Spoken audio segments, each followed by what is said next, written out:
Gisaad sa unang pagbasa nga ang Ginoo mopuyo uban kanato, Emmanuel. Si Maria nahibaw sad niining maong saad tungod kay nagsigi man siyag tuon sa balaang kasulatan kay mao man ay kinaiya sa mga tao niadtong panahona. Ambot ka karon lingi ako no imong tupad na sige pakagtuon sa Bible. Pangutan na ba imong tupad na sige kagtuon? Why basa-basa Bible? Mao na si Maria aware kay siya sa saad. Usa sad siya sa taga-Israel nga milaom nga matuman ang saad sa Ginoo nga ang Dios mopuyo uban kanato, muhari uban kanato, ug ang iyang gingharian dili gayod matapos, dili mabuntog, dili pareha sa gingharian ni Hari David nabuntog, gingharian ni Solomon ug uban pang mga gingharian na nga buntog dinhis kalibutan. Karon niabot ang panahon nga ang Ginoo muhari na. Sa may nahitabo, ang batanong babae, mga 14 anyos, 15 anyos, maoy gi-ofiran nga magpakatao ang Ginoo pinaagi kaniya. Kanang 14 anyos, karong panahon na, tawgon ginanatog wapay buot, no? Kusog pa kay nang muduag computer, di pa ginakamaong manglaba sagaran muban ana sige laglaag wa gyud buot, di pa kasaligan. Pero ang Ginoo nipili gyud sa batan-on kayong dalaga. Hibaw mo ngano, ha? Unsa may rason nganong si Isabel nga tiguang na kaayo di man hinuon mo giagian, pari pagyutong iyang bana si Zacarias. Nganong ang gihatag ni Isabel ang propeta raman nga maoy maguna ni Hesus, si Juan nga magbubunyag niya. Si Maria nga bata pa kaayo, dili pa kaayo kasaligan, mao manoy gipakatawhan sa Ginoo. Hibaw mo ngano? Wa mo kibaw. Ako wasa ko'y klaro. Pero ang ato lang suway-suwayan og subay kay si Maria giandam ng daan sa wapa gani siya, wapa siya mataw, giandam na siya sa Ginoo. Plano nis Ginoo. Mao nang naa siya Immaculate Conception bag-o pa natong gisaolog atong Pitsa 9. Pasabot giandam siya sa Ginoo. Ikaduha, si Maria gikan sa pagkatao hangtod aning mga idara nakita sa Ginoo nga nagpabilin siyang limpyo, way mansa sa sala, limpyo. Gilinga imong tupad ing nalimpyo pa ka, ing nakono nalimpyo pa ka antod karon. Si Maria dili lang kamaong manglimpyo sa balay, di lang kamaong manglimpyo sa iyang naong o sa iyang lawas, kamao kay siyang manglimpyo sa iyang kalag. Ikatulo, ug mausad ni rason nganong si Maria limpyo kaayo, tungod kay si Maria gikan sa pagkamatngon niya buot hangtod ni ining mga idara, gani hangtod siya namatay og gipasaka ngadto sa langit, nagpabilin gid siya nga 100% sulugoon sa Ginoo. Never gid siyang nanugo sa Ginoo, sulugoon gid siya. Gikono be lingian sa imong tupad ing nawa ka kapanugo sa Ginoo.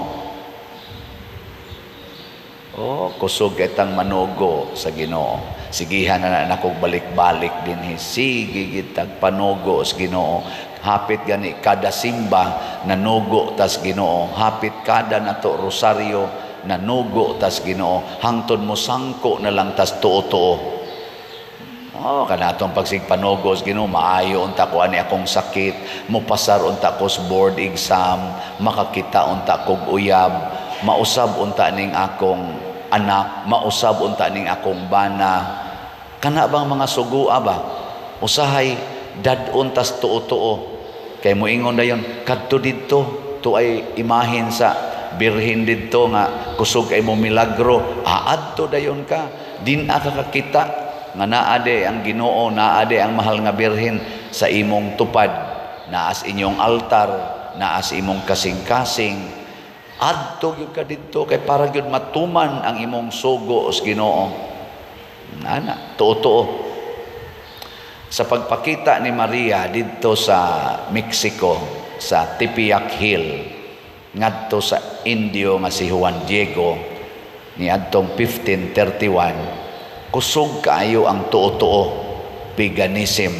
Mo nang bugnaw kaayo ang pagtuos mga tao didto. Bugnaw. Tuo sila ng adlaw, tuo sila ng mga kahoy, mga buwan, mo na ilang Ginoo-Ginoo. Yan, ipakita dayon si Maria. Og iyang ingnan si Juan Diego, ingna ang obispo, pahimuag kapilya dinhi sa Tepeyac. Nakaroon nahimo na ng dako kayong simbahan. O gikan ato dako kayong conversion sa mga kaning Mexicans o ang tibuok kalibutan.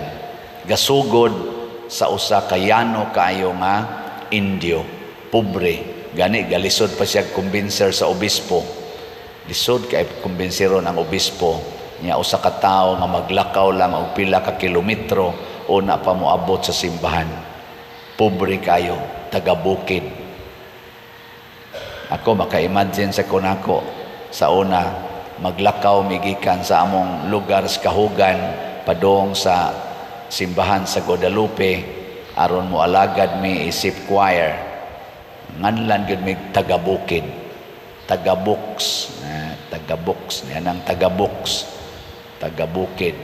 Muna, nganlan mig taga-bukid niya mga out of school youth, muna hingana mo.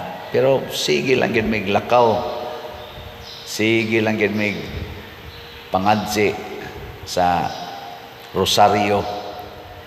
Ang resulta, nahimo yun kong usas mga aktibong leaders diha sa Guadalupe sugod 1985. Hangtod gyud nisod ko sa seminaryo pagka 1995. Hangtod karon na pare.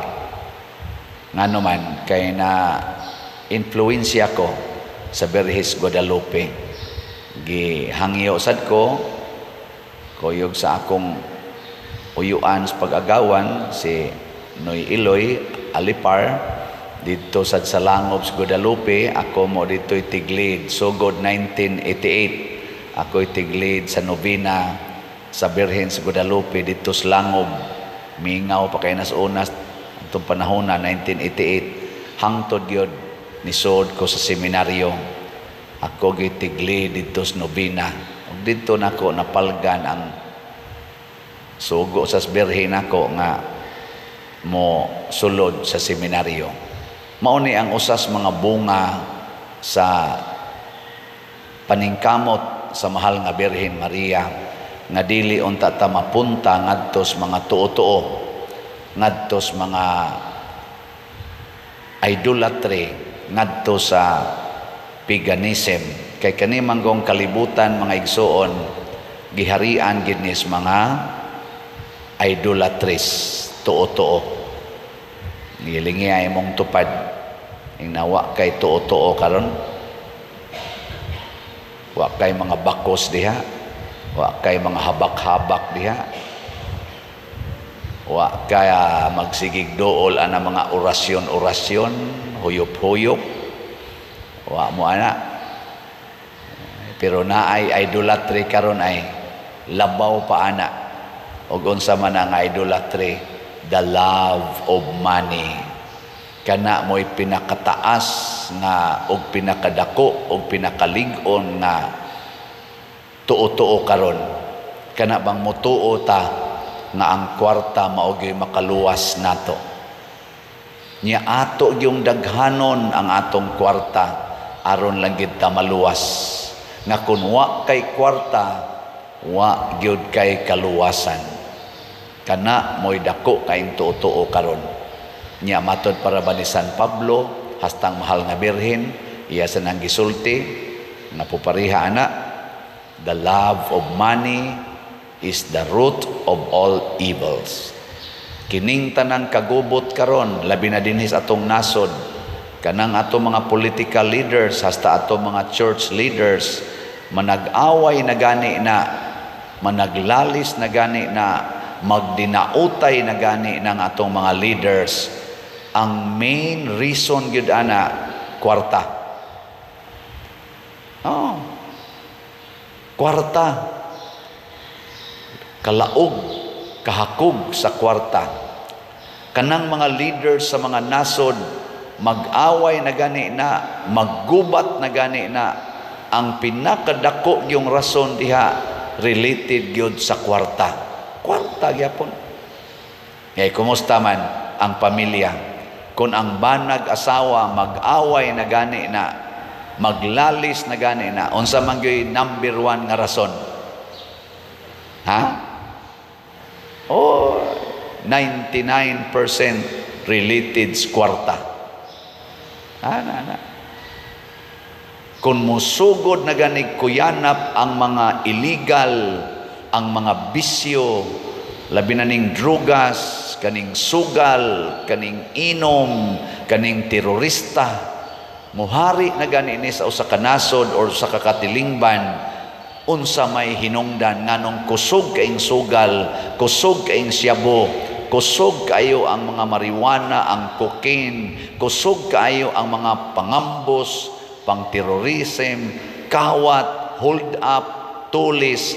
Kung kusog na kayo na, unsa may rason? Ha? Kwarta. Ug mao ni ang idolatry nga angay natong idangop sa mahal nga Birhen Maria.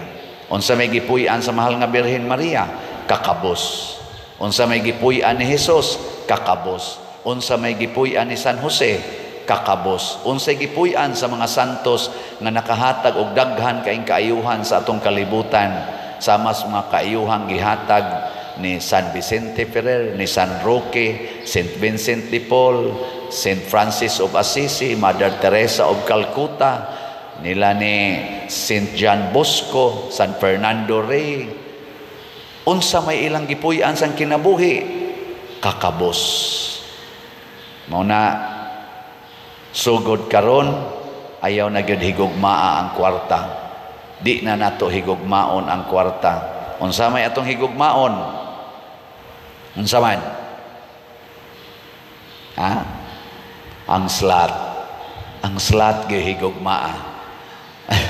Ang slot ba? Pasabot ang imong kwarta ipalit nag slot. Diha dapita ang imong kwarta mahimong mapuslanon para sa mga kabos o sa simbahan.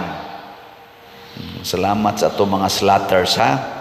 Ang atong sana SBF DAG niabot nag 45,717 ang atong halin, 14,283 pa ang atong igbabaligya, 500 pesos per slot. Ambot kanus apa ka ni mahurot nga mura magjutay kay mo palit og 500. So hangyo na sad ko ha, gikan karon Pistas Guadalupe hangtod December 25 ato yung palitan og usa ka slot ning SBF DAG. Kita nga gusto nga mosunod sa mahal nga Birhen Maria, ayaw na nahigugma ang imong 500, ihatag na dinhi sa simbahan, gamito na nato sa pagbayad sa atong utang sa kumbento. Nahuman na ba atong kumbento? Karon December 16, hopefully makasakay na taana up and down. Nya maghuwat lang tag kinsay unang mataymingan sa pagkaputol. Ade ay ligon sa kamahal sa tong bayad ana. Pit na mo 3 million na tanang gasto na to anang ilibitura. 3 million kapin nya maputol lang. Grabe sad. Unya ang atong CTU para sa atong pagtukod og mga balay. Wow, congratulations. 237 na lang ka slots ang atong kuwang. 237 hurot na ni karong adlaw. 69,763 na ang atong halin. Nindota. Tag 100 pesos per slot. Hotdo na ni nato 237 kajutay na lang ana. Ato lang yang kwintahon kung ang nahibili natong kwarta paigo ba sa 52 pa kabalay ang atong buhatonon. Unya ang ato sa kuan kanina atong fokusan sad og katong SBF dag kaning atong bag-ong slot Santo Niño's Healing Gift para karong December o January nga mga activities ang is in HG na natay halin 226 na apay 39,774 ka slots na tag 100 pesos per slot. Ang ato sang lugaw 72 ka slots man to 3,500. 47 na ang atong halin, 25 na lang ka slots ang available, 3,500. Atong pakpakan ang tanang namalit na tog slots. Salamat kayo. Sa ginagmay nga paagi kining inyong pagsigig pamalit og slots, ang atong pagsigig palit apil sa kuane mao ni ang atong pagbuntog sa dako kayong idolatry kanang paghigugma og paghatag sa atong paglaom diha sa kwarta nga atong manluluwas. Yes, nagkinahanglan tag kwarta, pero ang paggamit unta nato sa kwarta mao gyud ang Dios non nga paagi, dili ang yawanon o tawhanon nga paagi. Unsa may Dios nong paagi, ang kwarta gamita sa pag-atiman sa labing ubos o kabos nga nanginahanglan. Mao nay paggamit sa kwarta. Unsa may yawanon o tawhanon, ang kwarta gamita para sa imong kaugalingon. Gamita ang kwarta para sa imong katagbawan. Mauna siya yawanon. Ato ng buntogon. Hinaot unta ang mahal nga Birhen Maria maogi maghatag nato sa guidance. Matod pa sa atong kaning tubag sa atong salmo, sa atong tubag, ikaw ang labing dako nga dungog sa atong kaliwat. Nganong siya may labing dako nga dungog sa katawhan, si Maria, kay iyang gipakataw ang pulong sa Dios nga mao ang atong manluluwas si Hesukristo. Kita sad mahimo sa tang labing dako sa matas Ginoo basta himuon natong tao ang pulong sa Dios. Unsaon man magpakasulugoon ta sa pulong sa Dios, unya atong buntugon ang mga tuo-tuo o mga kaning idolatries dinhi sa kalibutan, labi na gining gugma nato sa kwarta.